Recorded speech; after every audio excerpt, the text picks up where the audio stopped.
Door Mail, home of a great night's sleep.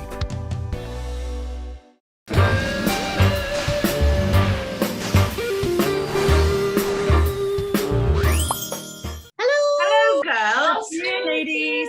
Hi. Well, as you can see, after our live show on Monday night, we've lost Harriet and Dee. They're so forever. exhausted. They've gone. We don't know where they They're just probably exploded. they're probably still out celebrating. Come on, what a great night that was. Oh, wasn't it fab? I really enjoyed it. But you know, the highlight was your dress, Sherry. That red dress. Oh, my bless goodness, you. Your figure is amazing. It is, I agree.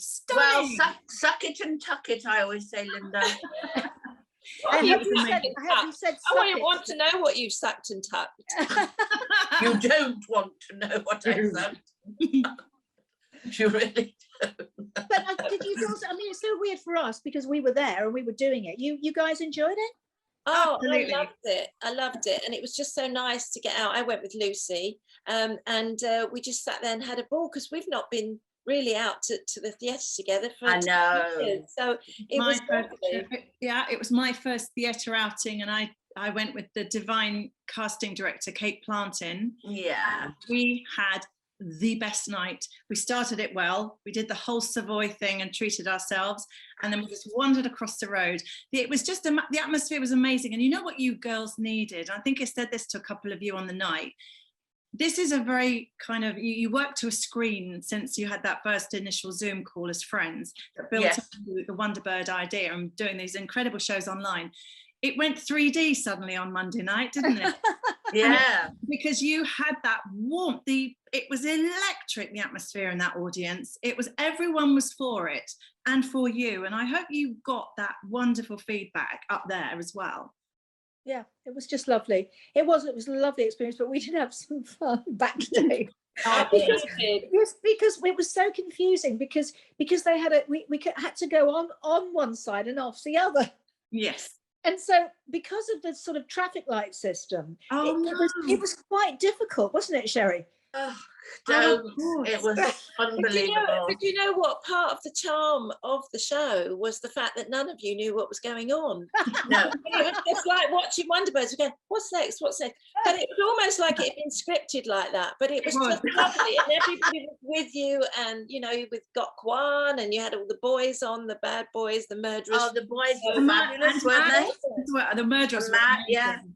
And Matt, I thought the boys, the boys did all that themselves, you know. Well, They honestly, it created looked like it themselves. looked like it was scripted, but it wasn't scripted. Really? I asked them, Yeah, how their sort of angst built until they were sort of pushing. it was wonderful. It wasn't it? And the Scooby wonderful North.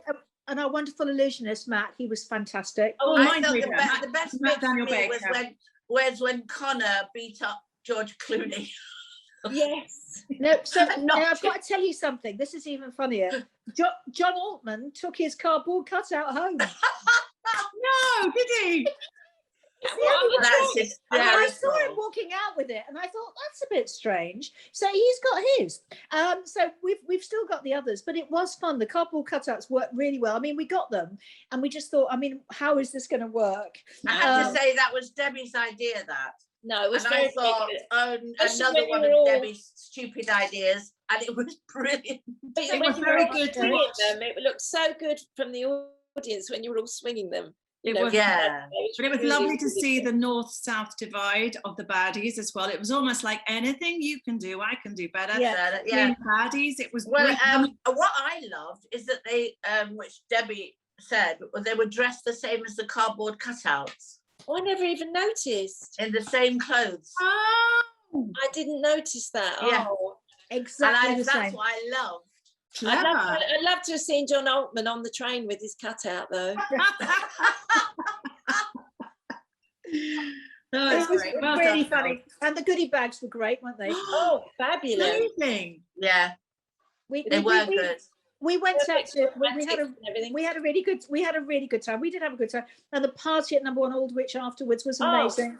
It was Oh. fantastic. Number One Aldwych is such a beautiful hotel, isn't it? It is. Yeah. That is the Yeah, it most was lovely there. bar to go to. That just to be in the bar alone is Oh. quite exquisite, isn't it? Yeah. But Yeah. didn't it make you feel like things were coming back to normal. Yeah. Well, they said to me the next day, they said what was so fantastic is that they'd never had those people in the bar. They only have one or two on a night. Oh. And he said the staff were so thrilled that they had a full bar and all the seats were taken. Yeah. And they couldn't believe it. They couldn't Yeah, believe and we it. were all socially distanced. That's what was so wonderful. Yeah. There was only 30 of us or whatever. Everyone was on tables of 6. It was also, but it was perfectly done. It And was I just thought it was brilliantly great. done. Yeah. Yeah. Brilliant. Really great. Well done, So you girls. well done to Dee for facilitating it, because it was all. That's Yeah. why she's had a nervous breakdown. So who knows when she'll be back? And we've Oh, already well had done. inquiries about doing others. So, Yes, you must. in different cities.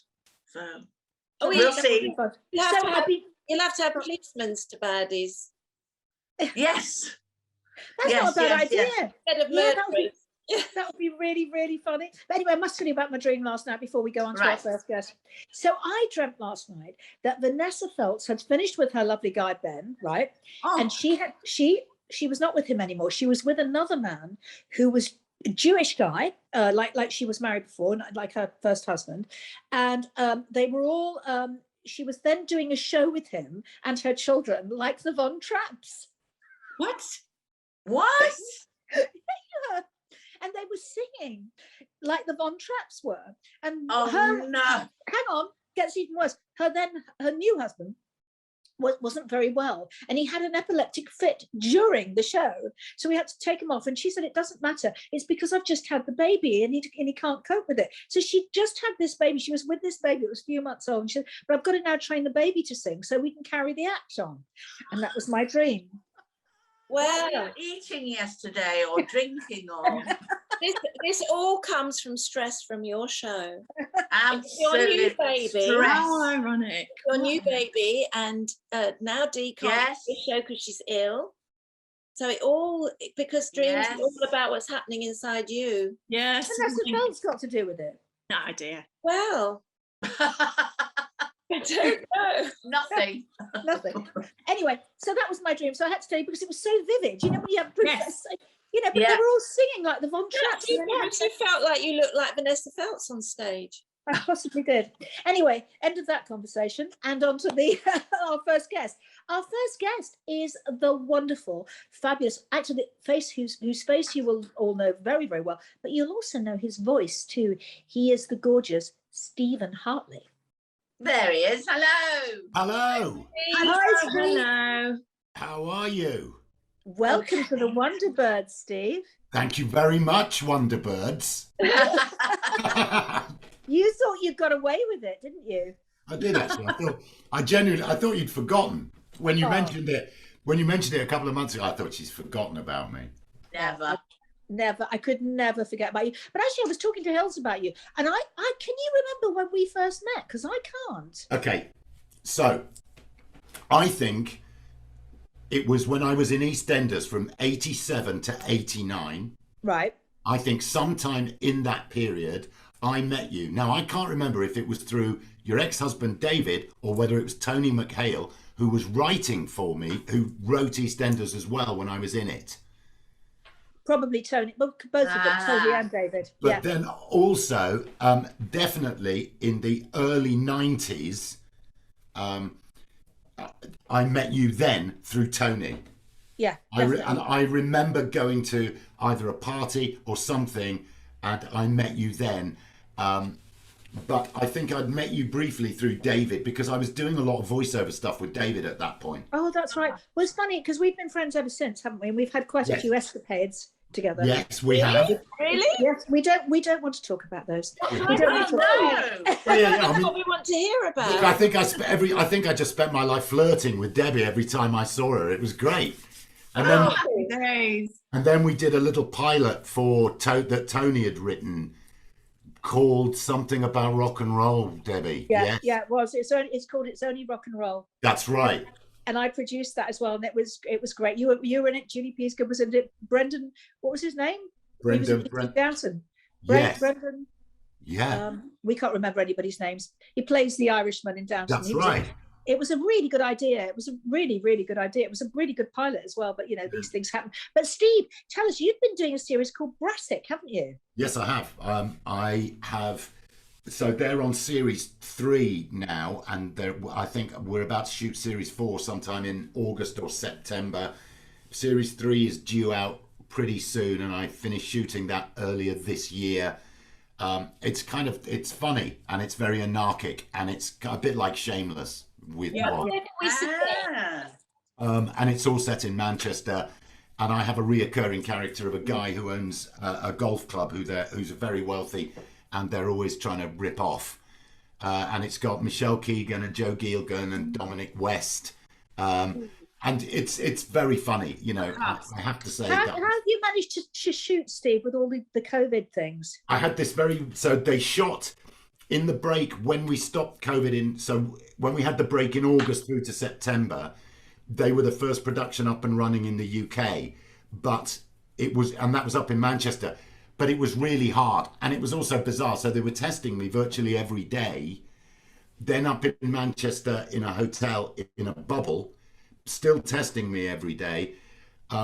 But they were actually sending people. So when I went back down to Kent, where I live, they would send someone down and test me every other day, if you see what I mean, every 2 or 3 days. And where can we see this? Where is it on? Netflix? It's on Sky. I think it's on Sky One, Linda.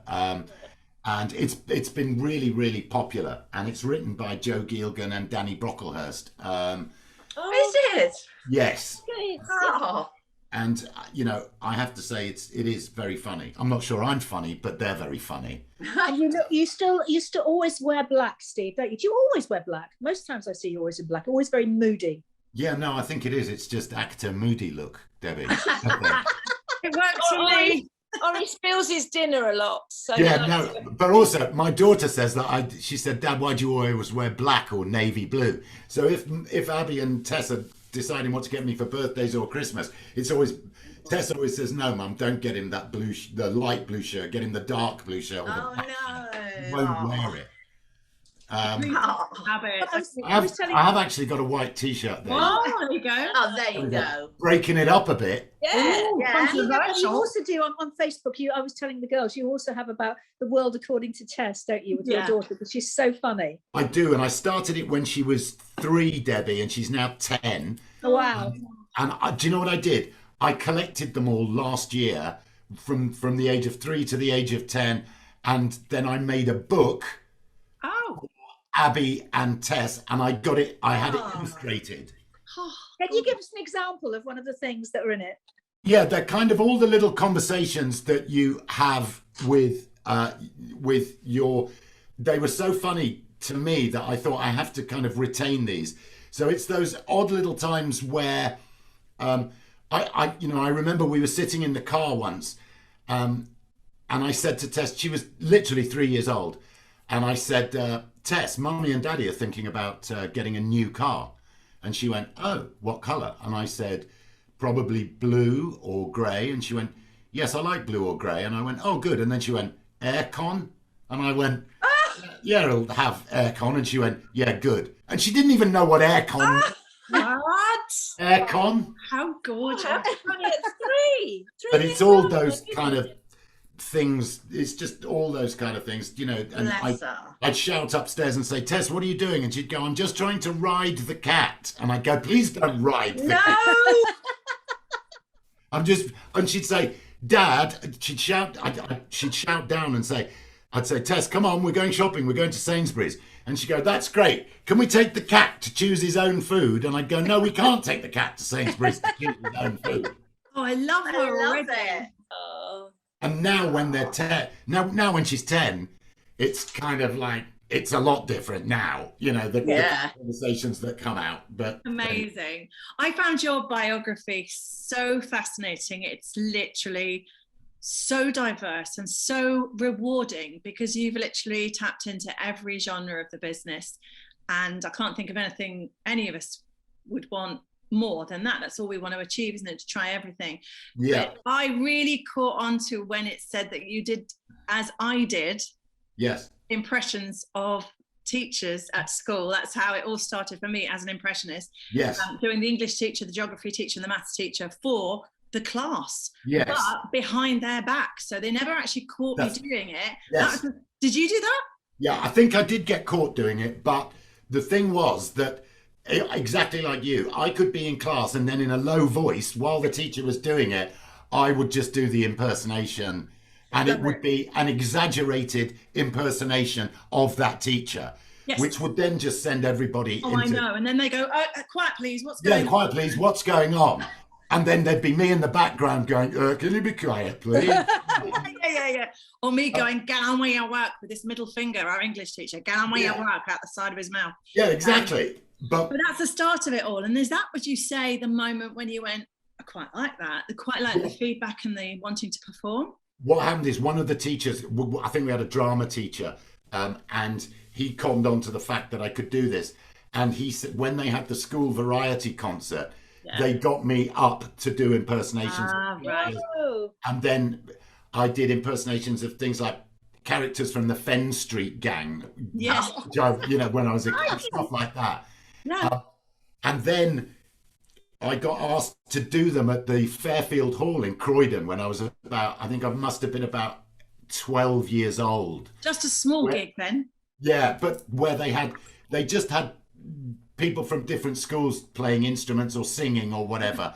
And I ended up doing impersonations, which obviously I couldn't do impersonations of the teachers. So I ended up doing impersonations of Mike Yarwood's impersonations of Cliff Richard or whoever. Yeah, that's how we started. I remember the best. The impressionists like Janet Brown, Faith Brown, Karen Kay. Yeah. They're the ones that, and if they're broken down already, you've got half a chance of picking up the nuances of the characters. Absolutely. So that was it. Just quickly, another one from me, which I want to hear about so much, is Oliver. You had a huge part of your heart working in the musical Oliver, both at Palladium, Drury Lane, and in America, I believe, was it? I did, yes. I got asked to do Bill Sykes by Sam Mendes at the Palladium in 96, 97. Did you say, I'll just check my diary and see if I'm busy? Do you know what I mean? Yeah. And I Hilary, I'd never sung on stage before. What? So I'd done, we'd sung stuff at drama school, but then suddenly you're kind of in Oliver at the Palladium, Robert Lindsay playing Fagin, Ruthie Henschel playing Nancy, and I was just like, oh my God. And there's like 2,800 people and I've got to sing. The good thing is that the Bill Sykes song is kind of very low and it's kind of down here. So, oh my God, that's on the floor, that voice, isn't it? Wow. So, but I just had the best time doing that show. And then, I don't know if you remember, but 10 years ago, they did a search for a Nancy on on the BBC. And I got asked to come in and work. I got asked to come in and work with the Nancys. Oh, wow. Look, talking of this. Hello. Look, do you want to come say hello? Oh, Hello. My daughter, Tess. Hello. So this is Debbie, Hilary, Linda, and Cherie. Hi, sweetheart. You look so beautiful. We all love your daddy. So this is the world according to Tess. We also had to go and see a new school today because Tess is doing her 11 plus and will be going to the big school. Oh, right. How exciting. So can you leave me now and let me talk to these lovely girls? Thanks, babe. Oh, gosh. Love you. See you in a bit. Bye-bye, everyone. Bye-bye, darling. How adorable is that? So there you go. Oh, that was so beautiful. I know, bless her. Oh, big school. That's frightening, isn't it? I know, isn't it frightening? So going back to what I was saying. Yeah. I was absolutely, so 10 years ago, I then was asked to go and work with the girls on the search for a Nancy. Yeah. And they were mounting the show again, this time at Drury Lane. It was basically still Sam Mendes' show, but being redirected by Rupert Gould. And I spoke to Rupert and Cameron McIntosh. The problem was, I was 50 at the time, 51, probably a bit too old to play Bill. especially if it looked like they were going to have like a 20-year-old Nancy. Uh-huh. Suddenly that relationship would have been a bit like, whoa, you know. Yeah. Then they did cast another actor, but then he had to drop out through injury, and I was doing Dirty Dancing in the West End, and they took me out of Dirty Dancing and stuck me in Oliver to do Bill again. Wow. I didn't know, and I don't know if a lot of people out there know, that you're the voice of TalkSport and you do a lot on Sky Sports as well. I do. I've been the voice of TalkSport I've been the kind of anchor voice for about 20 years. Gosh. And do you do that from home, or do you have to go into the studio and do it? Well, since the pandemic, I've been doing most of it from home. It's much nicer to go into the studio, you know, for obvious reasons. And also I have a real banter with everybody at TalkSport, the creative team there. And what happened, Linda, was it was 20 years ago when I was doing the build that I started doing the TalkSport voices. And at first I was just basically a kind of anchor voice in between segments. Yeah. What happened was, I think, because of the bill being on TV and the bill at that time and doing TalkSport, people started to associate, it became me on TalkSport as opposed to just an anchor voice. So the creative team started to write those segments for me as kind of as an actor. So it became like, oh, and here comes Steve Hartley again. And I would make kind of sarcastic comments and little comments, which they would keep in. And also we'd be quite irreverent about some of the segments that we were doing. Right. It's the longest job I've ever had in my life. In the world. How great A couple of times a month, 20 years I've been doing it. But you know, that means you were still earning through lockdown. Exactly. So, you know, that's been the bonus. You know, and TalkSport, I'm really grateful. TalkSport's been a kind of mortgage payer for me over the years. Brilliant. Absolutely. Well, I was going to say about the pandemic, because a lot of actors and a lot of people in our business have suffered badly. And I mean, you don't have to, because you've done all of this. You know, you've got your TalkSport and everything. So you've not had to find something else. But it has made people very creative, hasn't it? Oh, absolutely, without a doubt. I mean, Sherry, as you say, I got kind of lucky because just as the pandemic happened and lockdown happened, I was in Bulgaria filming a Netflix thing called Shadow and Bone, Right. and they had to wrap it as fast as they could and get everybody back. Certainly, the American cast had to get back very quickly. So I'd literally shot something up until the point where we got locked down. My voiceover agent said, you need to get home voiceover kit as fast as you can, which I did. Right. And I managed to kind of survive. And then I shot Brassic in that interim. Yeah. Right. And then in February, March of this year, I shot All Creatures Great and Small. So Wow. I've been really lucky. And the voiceovers, a lot of the video game voiceovers that I do for video game characters, we had to do at home. And then I also ended up, which I'd never done before, I dubbed a whole series for Netflix, a foreign series, which they were dubbing into English. Fabulous. Which was kind of a whole new ball game, really. Tell us about All Creatures Great and Small. Yeah, they've remade all the James Herriot books Oh, Brilliant. fabulous. I love it. from our youth. Yes. Yes. So, you know, and I remember watching them as a kid. And what's weird is the character I'm playing, I remember watching when I was a kid. No. I'm the grumpy estate manager who makes James Herriot go and shoe the grumpiest horse that we've got. You know. Do you actually look like the guy that they used originally? No, because the guy that they used originally, I think, was much older than I am now, or probably looked much older than I am. Yeah, he did look a lot older than you. Where did you shoot it? I was based in Harrogate, and they shot it up in the Yorkshire Dales, Oh, lovely. which was great because I'm from York originally. So Yeah. so it was lovely, and I went and saw my father-in-law because I hadn't seen the guy for a year. And it was lovely being up there, and I really enjoyed it. They've got Sam West and two young actors. I know. Sam West is Fabulous playing cast, Farnham. yeah. And so that was lovely. And I hadn't seen Sam for a long time. But also, it was just lovely to be out and filming. You know, it was really nice.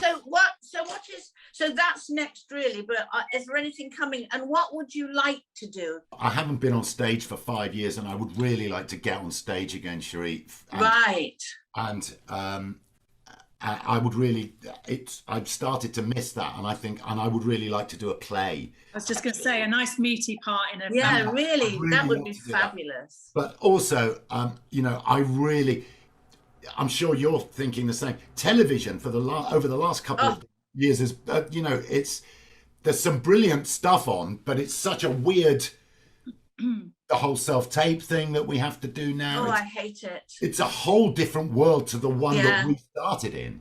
Yeah. Well, I was saying the other day to somebody, I did Benidorm for 8 years. Yeah. But now, it wouldn't be made anyway because it's out, you know, because of all the stuff that goes on and the diversity and things. And also, we wouldn't be able to shoot in Spain. No. So that would have gone anyway. Look, believe it or not, most of the stuff I've shot, certainly for Netflix, Amazon, things like that, have been shot in Bulgaria, Budapest, or Prague.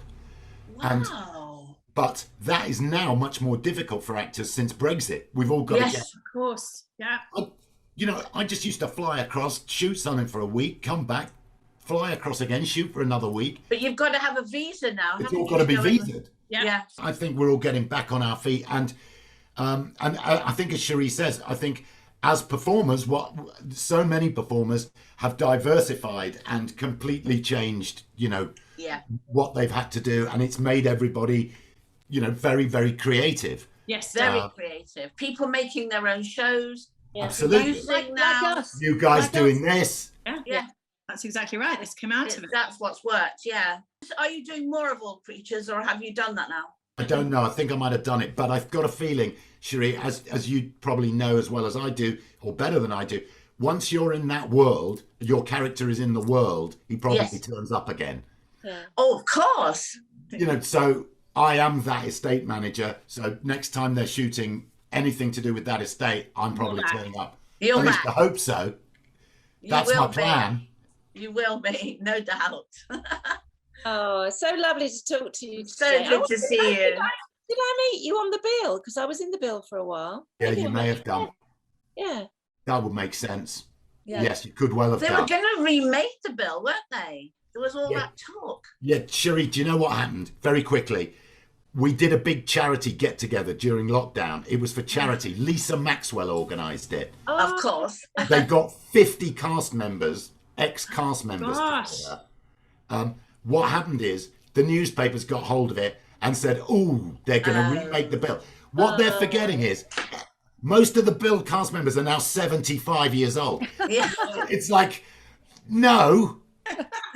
Even the younger ones that were in it are now like late 50s, 60. It's kind of Yeah, they are. Yeah. they're kind of forgetting. So, but they could, you know, they've still got the franchise, so they could still do something. They might, and I hope they do. But the newspapers were kind of thinking that everyone's coming back doing the characters they were doing. I know. You know, That's they're hilarious. not. Hilarious. They're not. Everyone would have retired. Steve, thank you so Absolutely. much for joining us, Steve. Well, thank you for asking me, and it's so lovely to see you all. Thank You've you. been a fabulous guest, and come back and see us soon. I'm sure the other two would love to meet you. Yeah, I will. Thanks, Please Debbie. do. Steve, see you on stage Thank somewhere you. soon. See you soon. Bye. Bye. Well, that could have gone on for another hour. Thank you very much. That Yeah, I was- know we could have gone on and on and on I and on. was enjoying that. So on Monday, we have John Courtney from Britain's Got Talent. He was the winner. And I'd like to say big thanks to Hills, as usual, and the lovely Linda. And thank you, girls, for coming to our show as well. Thank It you. was so Yes. lovely. Thank you. Great to be there to support you all.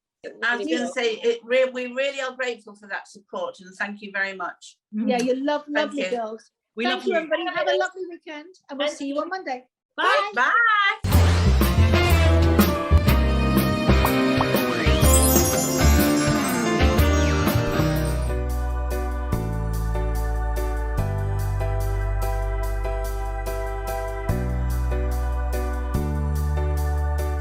Dormayo, home of a great night's sleep.